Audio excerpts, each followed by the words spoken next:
The fortunes of the Cleveland Browns brightened considerably in 1980. The Cardiac Kids share the top spot in what many consider to be pro football's toughest division, the AFC Central. More importantly, Sam Ratigliano's group are masters of their own fate on the last Sunday of the NFL's regular season. A victory, and the Browns win the division title, beating the likes of Pittsburgh and Houston. A loss? Well, Cleveland fans didn't travel to Cincinnati to watch their Browns blow such a golden opportunity. Cleveland's Brian Sipe remembers the outcome a year ago. On the season's final Sunday in 1979, the Bengals denied Cleveland a playoff berth. Cincinnati's quarterback in that game was Jack Thompson. Thompson will lead the Bengals against Cleveland in 1980, hoping for a touch of deja vu.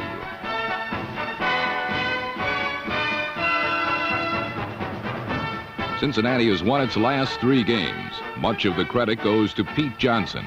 The mammoth fullback has rushed for over 100 yards in each of those 3 victories.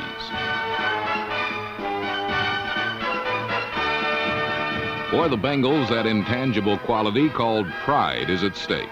For the Browns, a division championship is on the line. It's the Cincinnati Bengals and the Cleveland Browns in the NFL Game of the Week.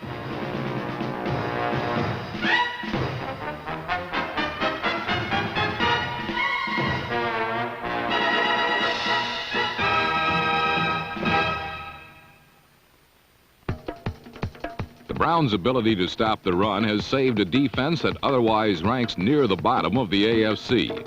Jack Thompson attacked Cleveland's defense with his one-man wrecking crew, Pete Johnson, number 46.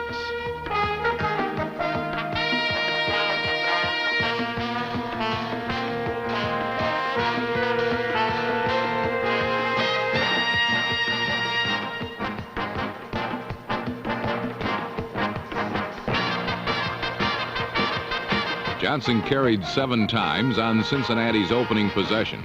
On the 7th try, the Browns finally made a stand. The Bengals were forced to throw. Free safety Tom Darden relished the thought.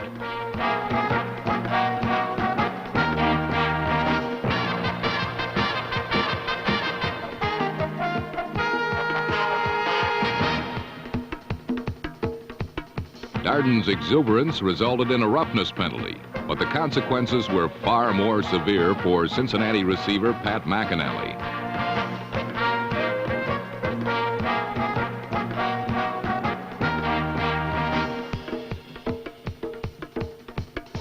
McInally was removed from the field on a stretcher. It appeared unlikely that he would return.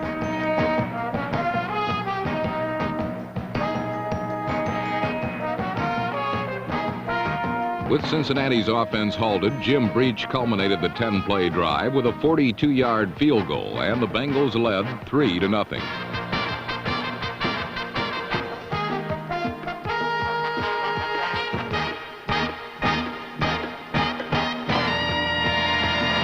Cincinnati's hopes of beating the Browns rested with their defense. Talented but erratic in previous seasons, the Bengals' 1980 version became one of the best in the AFC. The 3-4 has freed linebackers like number 57 Reggie Williams and Jim LeClaire, number 55, to play both the run and the pass effectively. Against the Browns, Cincinnati's linebackers met the early challenge of Brian Sipe, the league's top-rated quarterback.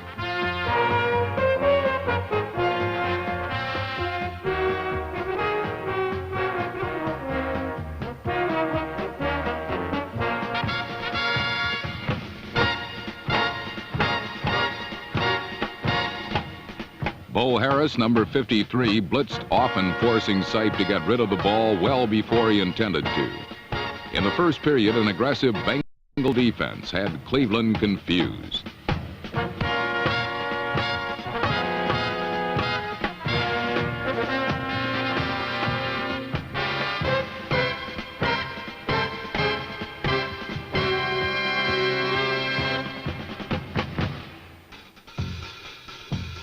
If it weren't for Dan Fouts and San Diego's one-dimensional offense, the Browns would have the finest passing game in pro football. Give Brian Sipe time to throw the football, and the result can be devastating to a defense.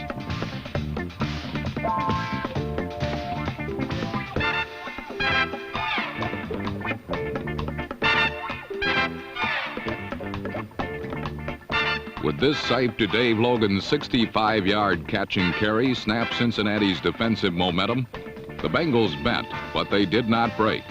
All they did was shatter Cleveland's first scoring threat.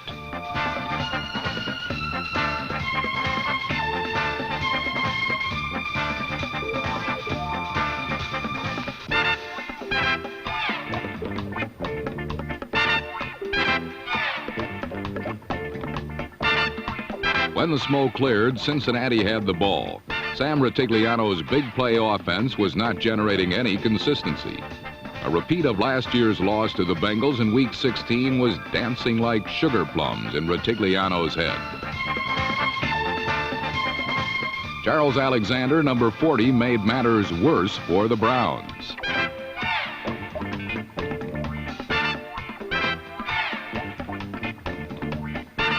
Alexander's 32-yard burst was followed by Jack Thompson's 13-yard scramble, and the Bengals built a 10-point lead 5 minutes into the second quarter.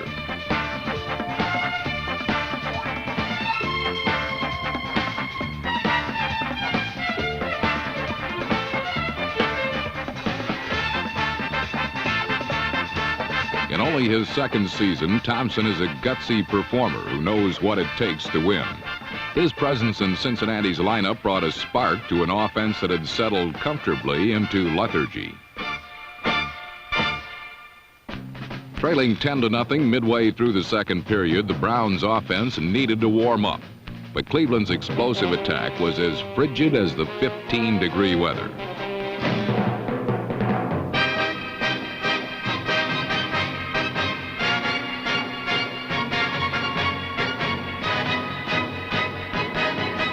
The Bengals' pass rush didn't allow Sipe the time to find his receivers. Sipe had been sacked only 17 times in 15 games, but Cincinnati trapped him 4 times in the first half alone.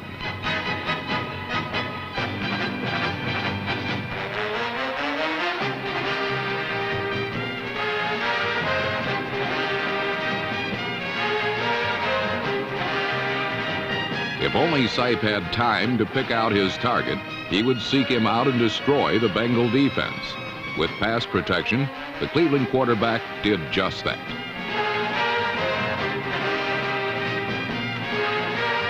The 42-yard touchdown pass to Reggie Rucker narrowed the Bengal lead to 10-7. Cincinnati had played strong defense, but Sipe's firepower overcame the Bengals' persistent effort. As has been the case all season long, Sipe's theatrics pumped up Cleveland's defense. Lyle Alzado and company pressured Thompson for the first time in the game, shutting down Cincinnati's inconsistent attack.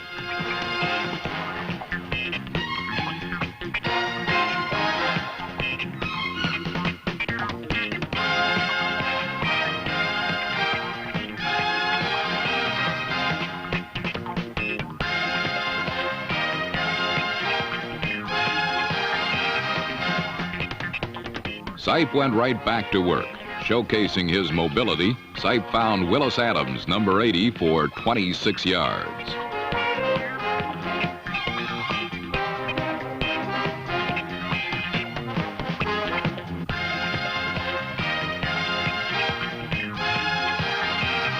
Again, the Bengals' defense met Cleveland's challenge. Ross Browner, number 79, sacked Sipe with less than 2 minutes remaining in the half, and the Browns were forced to punt.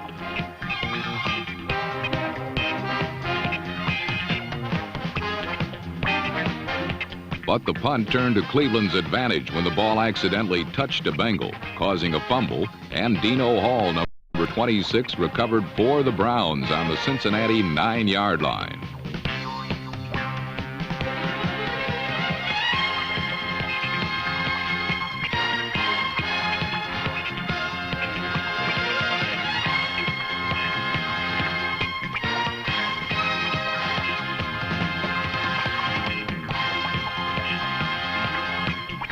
With 18 seconds left on the first half clock, Don Cockroft kicked a 26-yard field goal, tying the game at 10 at the intermission.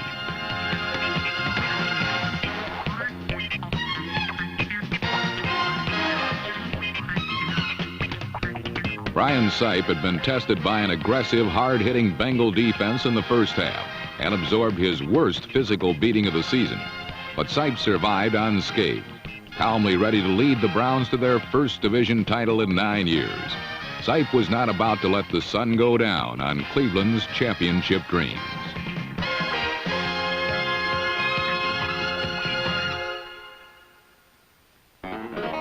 Rule number 1. Don't turn your backs on the comeback Cleveland Browns, or so the saying goes. This time, the rule worked in reverse in Forrest Gregg's favor. As the second half opened, Brown quarterback Brian Sipe retreated into a familiar posture, searching for friendly receivers.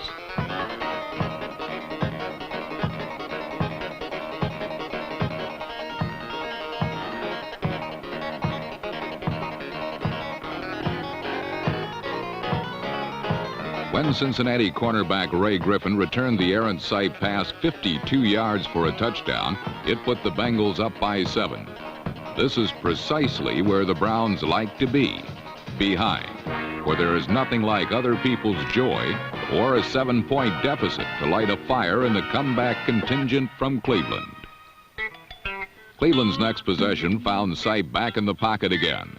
5 straight passes, including one to tight end Ozzie Newsome, carried the Browns 69 yards in 2 minutes. While Newsome, Rucker, and Logan are the attention getters among Brown receivers, a fourth fought to share the billing.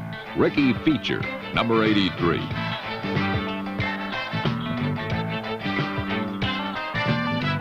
The wide receiver from Mississippi Valley went upriver on the Bengals' Lewis Breeden to tie the score at 17 apiece.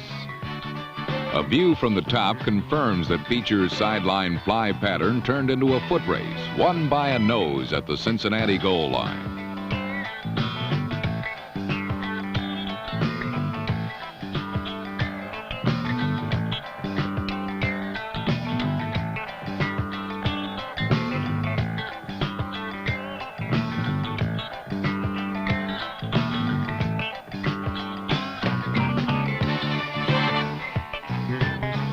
Browns are an opportunistic bunch. Witness to this are Bengal Reggie Williams and colleagues who noted that opportunism from the sideline.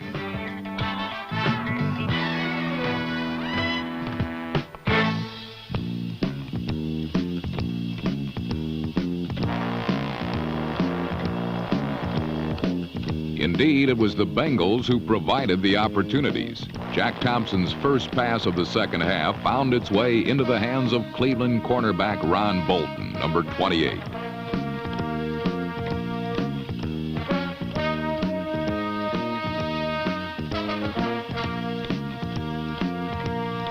An uncomfortable Forrest Gregg urged his defense to stiffen up.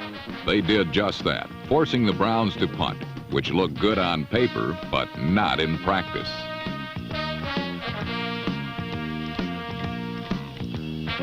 "5'7" Dino Hall used his height to his advantage, getting to the ground and the ball first to set up another feature attraction.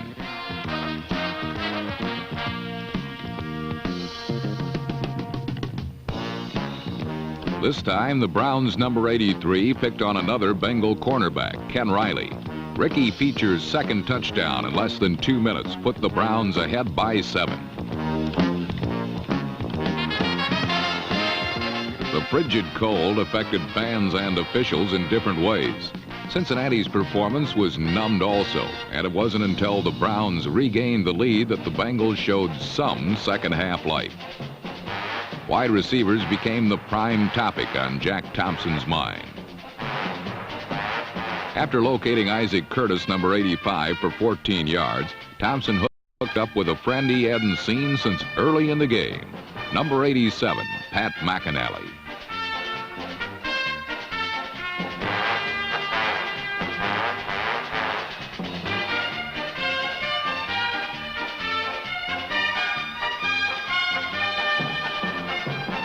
To put McAnally's performance in perspective, it must be remembered that he suffered a blindside blow in the first period and left the field on a stretcher.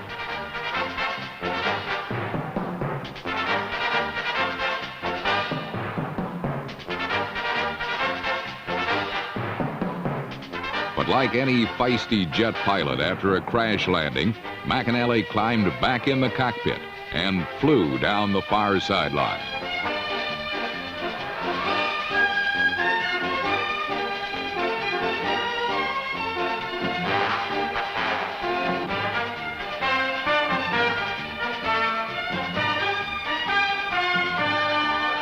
The 59-yard touchdown pass added new fuel to the Bengal air game and retied the game at 24.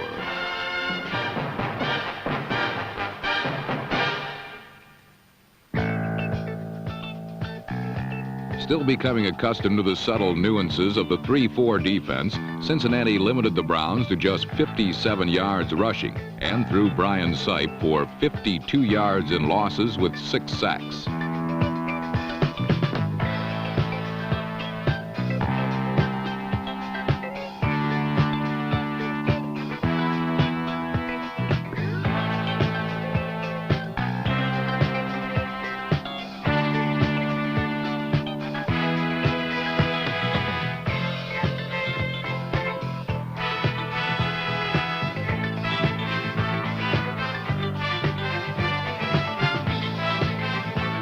Cleveland's fourth quarter frustration continued as they searched for a finishing kick. Another Ricky Feature race into the secondary had a different ending. Kenny Riley got even, putting Feature out of the race and giving the Bengals the football.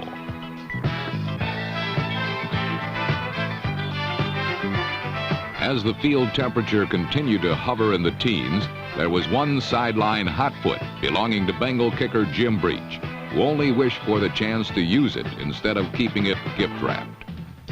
Midway through the fourth period, the Bengals briefly ran out of the shotgun. Jack Thompson drew first, and the draw play picked up 15 yards. Equally balancing the pass with the run, Thompson went 39 yards to tight end Dan Ross, who went another 10 on his own.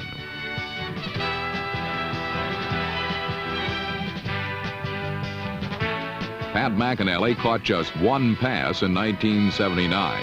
On this one afternoon in 1980, he picked up 3 for 86 yards, this one penetrating the Cleveland 25-yard line.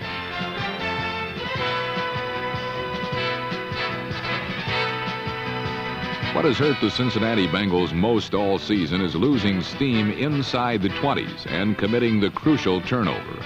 Both hurt the Bengals this Sunday.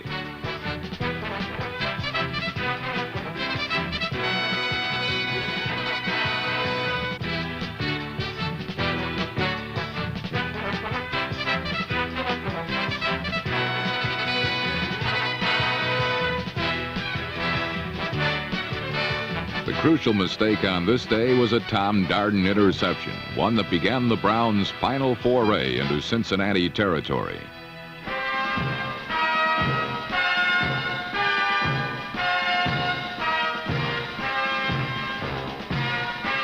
A short summit meeting between Brian Sipe and Sam Ratigliano determined the Browns' closing strategy.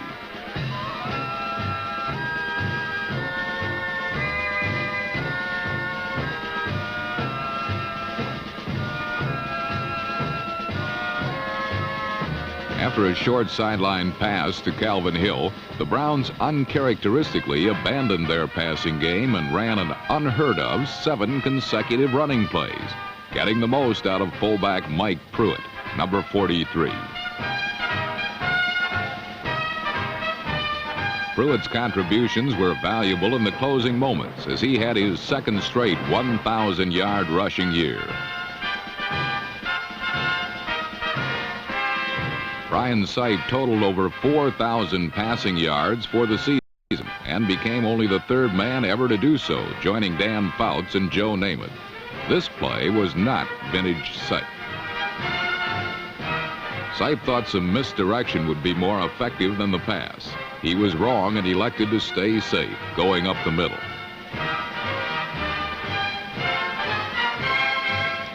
stage was set for kicker Don Cockcroft, and while he took center stage, the ringmaster's sight joined the audience.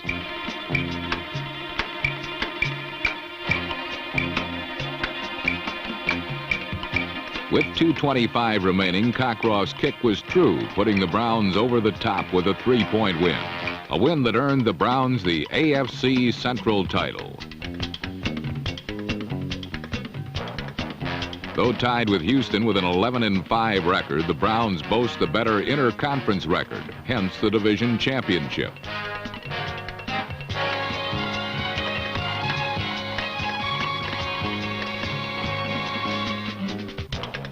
Sam Ratigliano's ride will continue after a week off, as the Browns and 5 other division champions will watch as the wild cards attempt to deal each other out of the playoffs.